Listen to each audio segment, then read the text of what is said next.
Hi. Organisation life can actually put you in some quite difficult situations that actually require you to have quite difficult conversations. So some examples are there's another manager in another team, and he's just not consulting you on decisions that actually impact you and your people. Or it could be that you don't actually agree with the strategic direction for your area. A direct report's not showing enough initiative and asking you to make all the decisions, or you've got an unpopular decision to make and you know that people won't like it, or even your own managers just getting too involved in your work.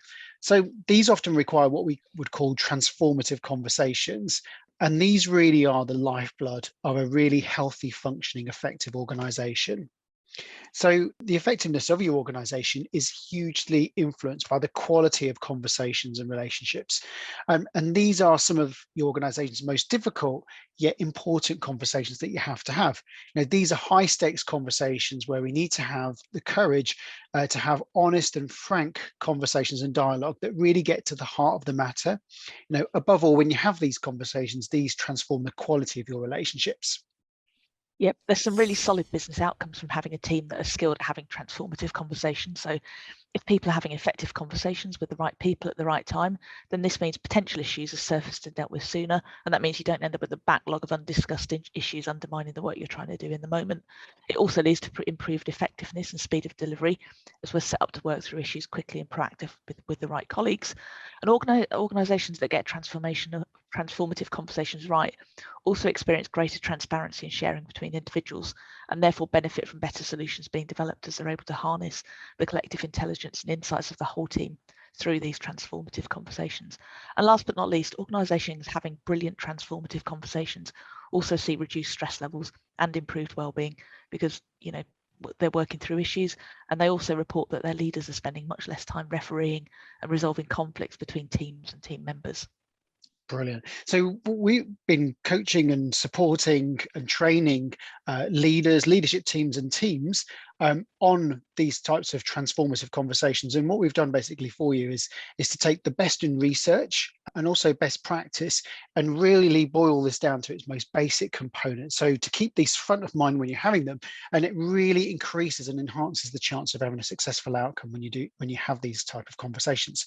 So we're just going to give you a very simple equation, and then in the following rest of this video, we're just going to actually expand on each one of these points. So the equation is transformative conversations equal intent plus track record plus tools plus forward thinking. Danny, just want to open up the first point, intent. Yeah, so intent. So that's the first part of our transformative conversation equation. And this is really key to building the right organizational mindset in relation to transformative conversations. We want to cultivate a mindset amongst our people where they see the value of entering into potentially difficult and challenging discussions, and where they feel safe and equipped to have those conversations. So when there's an issue that needs to be tackled or a decision that needs to be made, the first part of our equation encourages people to unpack the intent behind the conversation they're planning to have. So first up, we ask people to establish a clear goal for the conversation. So what outcome are you hoping to achieve? Is it that there's a decision that needs to be made, or a message that needs to be communicated, or some feedback that needs to be shared?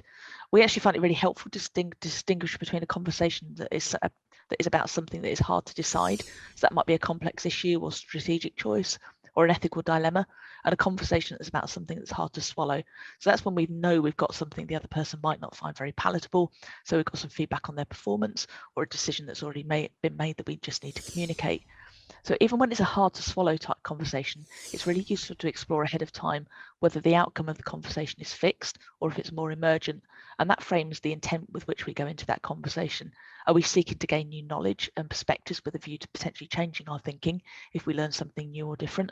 Or are we 100% sure of the facts and can already know the outcome of that conversation? We're going into it just to kind of get across a point or a decision. So the second thing to think about in terms of intent is the bigger picture. So beyond that kind of transformative conversation or difficult conversation you need to have, what relationship do you need to have with that person after that conversation's over? That can really heavily influence the way you enter into the conversation and the approach you take. And lastly, in terms of intent, we encourage people to get under the surface of their intent. So are there unspoken or unacknowledged goals in relation to the conversation that you're going to have? We might enter a transformative conversation with really the intent just to get through it and keep the peace. We don't really kind of lean into the difficult discussion that needs to be had. Or we might have an intent to win or punish the other person, and that's particularly relevant if there's kind of history between you and that other person that's been unaddressed in the past. And the second element of our transformative conversation equation is track record. So any conversation, but especially transformative conversations, are really heavily influenced by our track record in our organizations. So how we decide to approach transformative conversations will be shaped by the way previous conversations have gone for us. So if we perceive them to have been successful, we're more likely to employ similar approaches and techniques. If we think they've gone badly, then we may approach them with trepidation or avoid them altogether. And equally, our track record affects how others perceive us and how they show up in conversations with us. So if we've got a track record of avoiding conversations, that can affect things. We might have a track record of being really aggressive in challenging situations, or a track record of not listening to others' perspectives. Whatever our track record is, we leave an emotional wake behind us, and people kind of take that with them into future conversations with us. So key to tackling this is really developing our self-awareness about how we come across, how we're perceived by others, and how really understand how our emotions are shaping the conversation experience for both ourselves and others. So it's helpful to reflect on previous transformation conversations we've had. How did they go? What did we learn? How did we show up? What were the results? And often our colleagues, if we give them the chance and a psychologically safe environment, will share their views on how we show up and handle transformative conversations, and that can be really valuable insights. And once we've got that intelligence and we're more aware, we can take steps to adjust our approach and try out new ways of engaging with other people. The third element of our equation is tools. So what we're doing in this very short video is actually boiling down 6 hours worth of training. So we're just going to take a very quick look at it. So there's basically 5 steps to applying it. And that is, number 1 is setting the scene. 2 is making the conversation safe. 3 is building shared understanding between you. 4 is staying with it when the conversation starts getting difficult. And at the end of it, well, now what?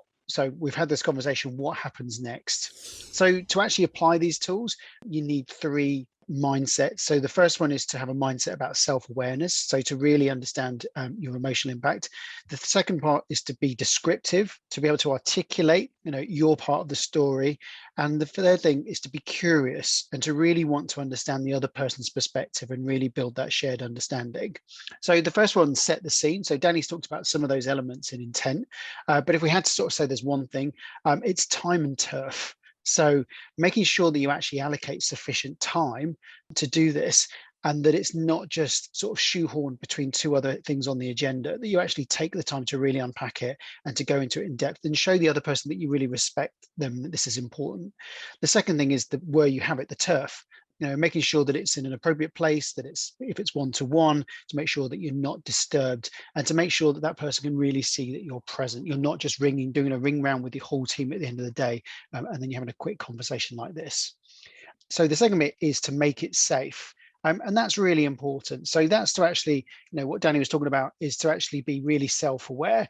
So understanding your emotional response, understanding what actions that drives, and also what happens in a conversation when you anticipate that it'll go a certain direction when you give them their feedback or the news that you want to share with them, and they don't respond in the way you're expecting. So what happens then?